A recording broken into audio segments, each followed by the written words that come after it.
प्रिय विद्यार्थियों, आज BA part first paper first भौतिक भूगोल के बारे में चर्चा करेंगे। भौतिक भूगोल का एक टॉपिक लेंगे, भूपटल की परिवर्तनकारी शक्तियाँ, forces affecting the earth crust.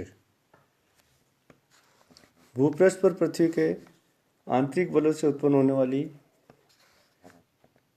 गति को भूसंचलन या भूपटलीय संचलन कहते हैं। सामान्यतः पृथ्वी पर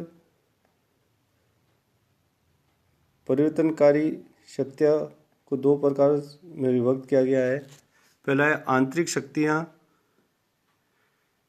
इंडोजेनेटिक फोर्सेस, तथा बाह्य शक्तियाँ, एक्सोजेनेटिक फोर्सेस। भूगर्भ से उत्पन्न होने वाली शक्तियों को आंतरिक शक्तियाँ कहते हैं, जो धरातल पर परिवर्तन का आधारभूत कारक है। ये शक्तियाँ धरातल पर असमानताएं उत्पन्न करती है, इसलिए इन्हें निर्माणकारी बल भी कहते हैं।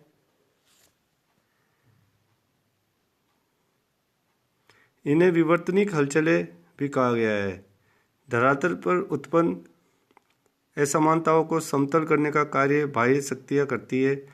इनका कार्य आंतरिक शक्तियाँ द्वारा उत्पन्न धरातलीय लक्षणों को काट छाँट कर नई आकृतियाँ प्रदान करना या समतल करने का कार्य करना है, इसलिए इन्हें विध्वंसकारी शक्तियाँ भी कहते हैं। थॉर्नबरी ने इन्हें समतल स्थापक बल का नाम दिया है। थॉर्नबरी ने इन दोनों के सम्मिलित रूप अंतर्जात तथा बहिर्जात को भूआकृतिक प्रक्रम का नाम दिया है। अब पहला लेते हैं अंतर्जात बल। अंतर्जात बलों की उत्पत्ति के तीन कारण हैं।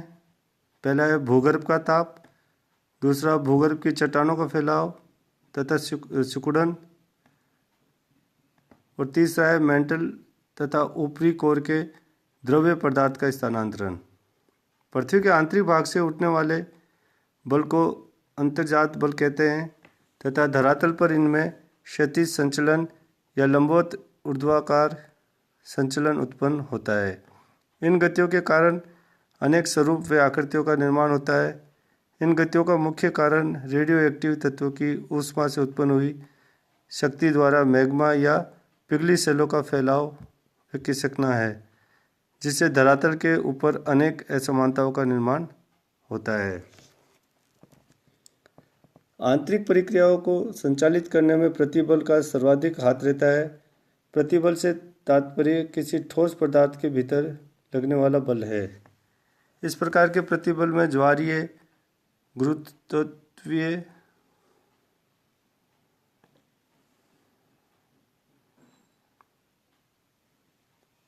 विवर्तनिक प्रतिबल सर्वाधिक प्रमुख है, जिनमें धरातल पर सर्वाधिक विकृति विवर्तनिक क्रियाओं द्वारा होती है। विवर्तनिक प्रतिबल तीन प्रकार का है। पहला है तनाव, दूसरा है संपीड़न और तीसरा है अरूपण। तीव्रता के आधार पर या अंतर्जात बलों के कारण दो प्रकार की संचलन में घटनाएं होती है। पहला है आकस्मिक संचलन घटनाएं, दूसरा है पटल विरूपणी संचलन या दीर्घकालिक शक्तियाँ। पहला है आकस्मिक शक्तियाँ। इसमें पृथ्वी के आंतरिक भाग में अचानक घटनाएं या शक्तियाँ आती है, जिनमें मुख्यतः ज्वालामुखी तथा भूकंप है। ज्वालामुखी क्रिया द्वारा पिघला लावा बाहर धरातल पर आ जाता है। ज्वालामुखी की बाह्य क्रिया में धरातलीय प्रवाह के रूप में लावा जमकर ठोस रूप लेना, गर्म जल का झरना,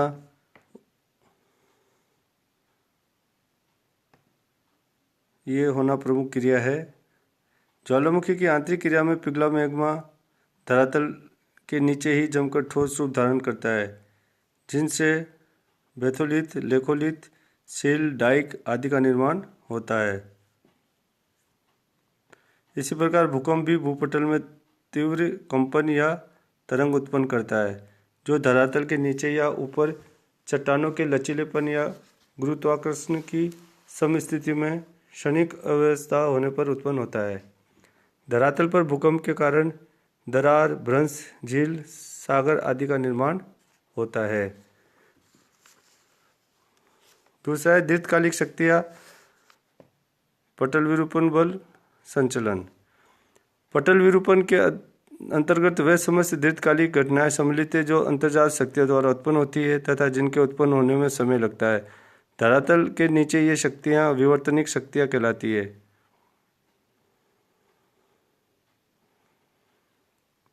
टेक्टोन का अर्थ लैटिन भाषा में निर्माणकारी होता है, इसलिए इन्हें कंस्ट्रक्शनल फोर्सेज, निर्माणकारी शक्ति भी कहा जाता है। ये आंतरिक भाग में लंबवत तथा क्षैतिज गतियों के कारण अनेक आकृतियाँ उत्पन्न करती है। फिंच व त्रिवार्था के अनुसार पटल विरूपण से अभिप्राय उन समस्त प्रक्रमों से है जिनका भूपटल के उत्थान, अवतलन, विस्थापन और उसके टूटने, मुड़ने तथा संकलित होने से होता है।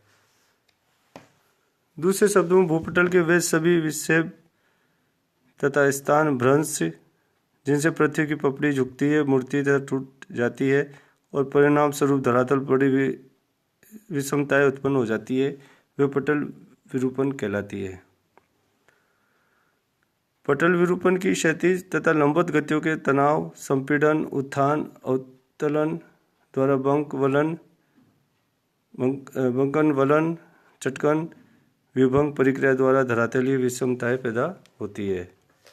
क्षेत्रीय विस्तार की दृष्टि से पटल विरूपणी संचलन दो प्रकार का होता है। पहला है महादेशजनक संचलन, दूसरा है पर्वत निर्माणकारी संचलन। महादेशजनक संचलन लैटिन भाषा में इप्यूरोस का अर्थ महाद्वीप है। महादेशजनक संचलन अत्यधिक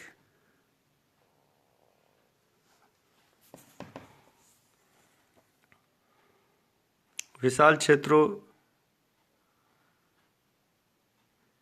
एपिरिज को प्रभावित करती है, जो प्राय लंबवत या अरीय शक्तियों द्वारा सर्वाधिक प्रभावित होते हैं। यह बल पृथ्वी की त्रिज्या की दिशा में कार्य करता है।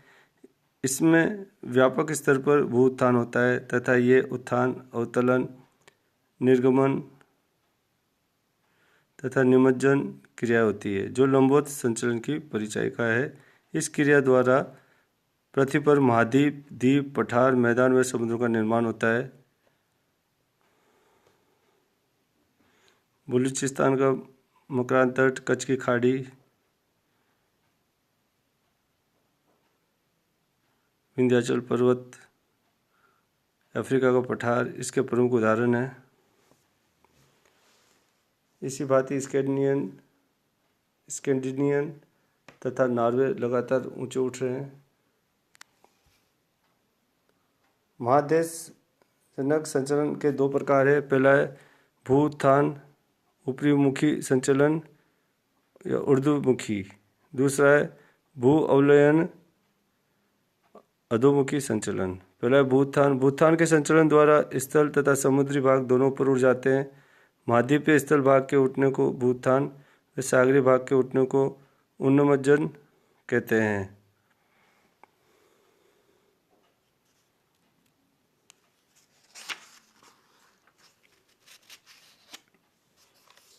दूसरा है भू अवनयन। इस महादेशीय संचलन के प्रकार में भूमि का धसाव होता है, जिसे अधोमुखी संचलन भी कहते हैं। स्थल भाग के धसाव को अवतलन तथा निमज्जन, समुद्री तटीय धसाव कहते हैं। हडसन की खाड़ी, उत्तरी सागर प्रदेशों का धसाव, इसके विभिन्न प्रमाण मिले हैं। फिर पर्वत निर्माणकारी गतियाँ। लैटिन भाषा में ओरोज का अर्थ पर्वत होता है। पर्वत निर्माणकारी संचलन क्षैतिज शक्ति द्वारा उत्पन्न होते हैं तथा उस पर किनारों से दबाव के कारण वलन या मोड़ पड़ जाते हैं, इसलिए क्षैतिजक या स्पर्शरेखीय भूआकृति भी कहते हैं। पर्वत निर्माणकारी गतियों में बल दो रूपों में कार्य करता है। तनावमूलक बल में किसी भूखंड में क्षैतिज बल दो विपरीत दिशाओं में कार्य करता है तो चटकने, भ्रंश, दरार आदि पड़ते हैं। द्वितीय संपीड़नात्मक बल में बल आमने सामने कार्य करता है जो संपीड़न होता है, जिससे वलन या संवलन का निर्माण होता है। भूपटल पर उच्चावचों के निर्माण में पर्वत निर्माणकारी गतियाँ सर्वाधिक महत्वपूर्ण है। पर्वत निर्माण क्रिया अकस्मात नहीं होती, वरन ये एक दीर्घकालीन घटना है। भूगर्भ में आवश्यक बल का धीरे धीरे संग्रह होता रहता है, जिसके द्वारा व्यापक रूप से घर्षण एवं वलन क्रिया द्वारा पर्वतों तथा भूपृष्ठीय संरचनाओं की उत्पत्ति होती है। इस क्रिया में आग्नेय चट्टानों की अपेक्षा अवसादी व कायांतित चट्टानों पर अधिक प्रभाव पड़ता है। तनाव तथा दबाव के इन दोनों बलों या क्रियाओं के द्वारा 3 निम्न आकृतियों का निर्माण होता है: संवलन, वलन और भ्रंश। भूपृष्ठीय संरचनाओं के लिए नमन शब्द का डीप शब्द का प्रयोग किया जाता है। मुड़ने टूटने के पहले चट्टान भूपृष्ठ के समान वलन के प्रकार।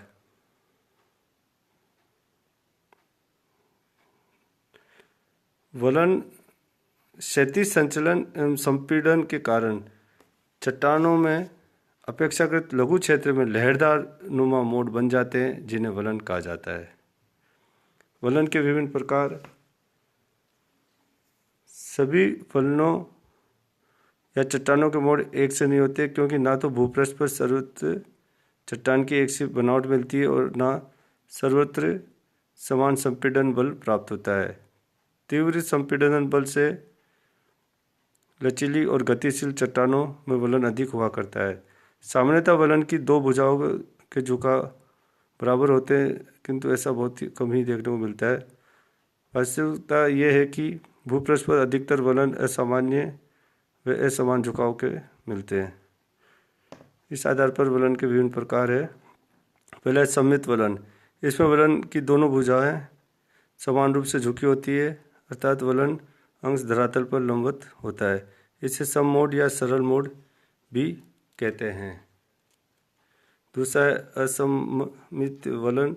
इसमें वलन की एक भुजा दूसरी भुजा से अधिक झुकी हुई होती है, अर्थात दोनों भुजाओं का झुकाव असमान रहता है। कम झुकाव वाली भुजा अपेक्षाकृत लंबी और अधिक झुकाव वाली भुजा अपेक्षाकृत छोटी होती है। तात्पर्य है कि वलन भुजाओं के झुकाव और लंबाई में असमानताएं रहती है, इसे असमान मोड भी कहते हैं। तीसरा है एक नति वलन। इसमें वलन की एक भुजा बिल्कुल खड़ी लंबवत और दूसरी झुकी हुई होती है। अधिक संपीड़न बल पड़ने पर खड़ी भुजा टूट सकती है और वहाँ घर्षण दरार के सहारे सेल स्तर का खिसकना हो सकता है। चौथा है अधिक वलन। इसमें वलन की एक भुजा बिल्कुल खड़ी ना रहकर कुछ आगे की ओर निकली हुई रहती है और खड़ी ढाल बनाती है, जबकि दूसरी भुजा जो अपेक्षाकृत लंबी होती है कम झुकी होने के कारण धीमी ढाल बनाती है। अधिक संपीड़न के कारण आगे की ओर उभरी हुई भुजा लटकने की तैयारी करती हुई जान पड़ती है। फिर है पांचवा समनत वलन। इसमें वलन की दोनों भुजाएं एक ओर झुकी होती है और वे लगभग समांतर होती है। इस वलन में अग्रभाग लटक सा जान पड़ता है। ऐसे वलन में संपीड़न की तीव्रता स्पष्ट परिलक्षित होती है। छठा है परिवलन। इसमें वलन की दोनों भुजाएं इतनी झुक जाती है कि एक दूसरे के ऊपर क्षैतिज अवस्था में आ जाती है। दबाव या संपीड़न की अत्यधिक तीव्रता के कारण पूरा वलन धरातल के समानांतर हो जाता है और लटाव प्रतीत होता है। इसे दोहरा मोड भी कहते हैं। सातवां है अधिक्षिप्त वलन। क्षैतिज संचलन और संपीड़न बहुत अधिक प्रभावशाली हो तो चट्टानों की परतें वलन अक्ष पर टूट जाती है और एक दूसरे पर चढ़ जाती है या आगे बढ़कर दूसरे खंड पर आरोपित हो जाती है। ऐसी स्थिति में चट्टानों का क्रम उलट जाता है और पुरानी चट्टानें नई चट्टानों पर आ जाती है। चट्टानों के क्रम में इस उलट पुलट को उत्क्रम कहते हैं। जिस तल से होकर चट्टानें आगे बढ़ती है उसे उत्क्रम तल कहते हैं। वलन की ऊपरी उठा हुआ भाग अधिक्षिप्त वलन कहलाता है। इसे बाह्य उत्क्रम वलन भी कहा गया है। आठवां है पंखाकार वलन। कभी कभी विभिन्न स्थानों पर संपीड़न की विभिन्नता के कारण वृहत अपनति के अंतर्गत कई छोटी छोटी अपनतियाँ और अभिनतियाँ मिलती है। ऐसी आकृति को सम अपनति भी कहते हैं। इसी तरह असमान संपीड़न के कारण जब वृहत अभिनति के अंतर्गत कई छोटी छोटी अपनीतियाँ और अभिनीतियाँ बन जाती है तो उसे वृत्त अभिनति की सम अभिनति या समभिनति कहते हैं। 9वां ग्रीवाखंड या नापे। नाप फ्रांसीसी शब्द का शब्द है जिसका अर्थ है मैचपोस होता है। जिस प्रकार मैचपोस मैच से अलग कोई चीज़ है उसी प्रकार ग्रीवाखंड की शैली अपने नीचे की शैलियों से भिन्न होती है। ग्रीवाखंड तीव्र संचलन तथा संपीड़न का परिणाम है। तीव्र संपीड़न के कारण वलन की भुजा अत्यधिक मुड़ने से टूट जाती है तथा निचली परतें ऊपर की ओर आ जाती है। इस तरह वलन की संरचना उल्टी हो जाती है। क्षैतिज संचलन तथा संपीड़न के जारी रहने से वलन की टूटी हुई भुजा अपने स्थान से कई किलोमीटर दूर जाकर अन्य चट्टानों पर चढ़ जाती है। इस प्रकार संरचना में साम्य नहीं रहता, अतः उपयुक्त दशाओं में वलन की एक भुजा टूटकर दूसरे स्थान पर चली जाती है तो उसे ग्रीवाखंड कहते हैं। नापे के उदाहरण वलित पर्वतों में अधिक पाए जाते हैं। आज अपन ने चर्चा करी भूपटल की परिवर्तनकारी शक्तियों के बारे में।